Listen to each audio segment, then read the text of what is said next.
Hey everyone and welcome back to another video. In this video, I'm going to show you how to delete your Whatnot account. Now this video is going to be particularly useful for individuals. Let's say that you want to go ahead and delete your Whatnot account.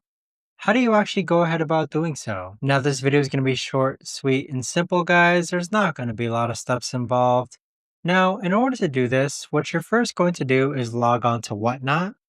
Then click on Account on the bottom right hand corner. Afterwards, go ahead and click on Preferences in the middle. Then go ahead and scroll all the way down. And then underneath Account Management, you're going to see Delete Account. Click on Delete Account and simply follow the on-screen prompts, and there you have it. But that right there, guys, is the best and easiest way that I know of to actually go ahead and delete your account on Whatnot. If you guys know of a better or easier way to actually do this, let me know in the comments down below.